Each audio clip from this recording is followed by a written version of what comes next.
Saint-Jérôme était à l'époque dans une période de grande transformation.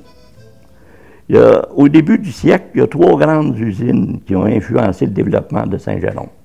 Dans le bas de la ville, c'était la Roland. Dans le centre, usine de papier, le papier Roland. Dans le centre, c'était la Regine Knitting Mills, donc nous autres. Et un peu plus vers le nord, c'était la Dominion Robert. Donc, c'est vraiment dans le caoutchouc. Donc, c'est vraiment ces 3 grandes usines-là qui employaient beaucoup, qui ont influencé le développement. D'ailleurs, géographiquement, les quartiers se sont développés alentour de ça. Donc, Saint-Lucien dans le bas, alentour de la Roland.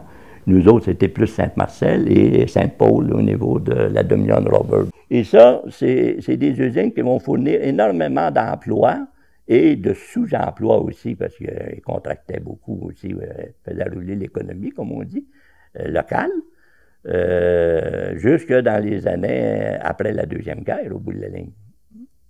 C'est pas accidentel, parce que qui dit guerre, bon, ben, il dit bottine, puis dit vêtements, puis papier, je ne sais pas si ça influençait aussi, probablement d'une façon ou d'une autre, comme tel, mais encore plus ces deux jours-là. Mais là, on est rendu à la fin des années 50, début des années 60, et là, autant ça ralentit à la Dominion, autant ça ralentit à la Regine. Roland, c'est moins évident, mais aussi, ils sont en pleine réorganisation technologique, mais ces 2 grosses usines-là, eux autres, embauchent de moins en moins. Et là, Saint-Jérôme commence à avoir un haut taux de chômage. Ça arrive aussi à l'époque où le gouvernement fédéral, il rouvre de plus en plus ses frontières à des pays de l'Asie. Donc, le Japon, notamment, après ça, ça va être la Corée, tout ça, tous ces pays-là. Et ce qui l'emmène en premier lieu à l'époque, c'était pas des automobiles, c'était l'habillement textile. Et c'était la chaussure, le caoutchouc. Et ça, c'était, jusque-là, il y avait des quotas pour protéger ces secteurs-là.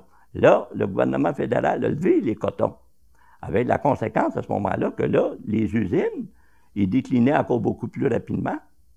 Les propriétaires de ces usines-là, ils sont là pourquoi? Ils sont là pour faire de l'argent, évidemment. Ça peut être là, et voyant qu'il y a moins de capitaux à ce niveau-là, ils vont se réorienter différemment.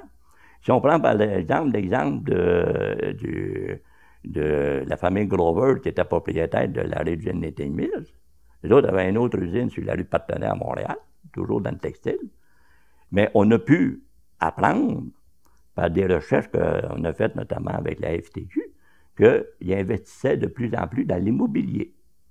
Il y avait des très, très grosses tours sur la rue Sherbrooke, puis, etc. Donc, les capitaux se déplaçaient dans ce cadre-là. Là, à ce moment-là, la ville de Saint-Jérôme, il y a eu une mobilisation locale. Jacques Grandmaison en parlait l'autre jour, de cette mobilisation-là, qui s'est faite, et pour avoir un impact industriel, pour amener de nouvelles industries.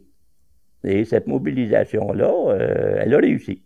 Dans ce cadre-là, il y a eu effectivement un impact industriel. Aujourd'hui, je crois qu'on a 2 packs industriels qui ont amené des nouvelles industries à l'époque.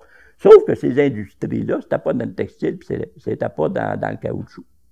Donc, en même temps que ça va amener de nouveaux types d'industries, mais en même temps que nos secteurs à nous autres, ils sont en déclin.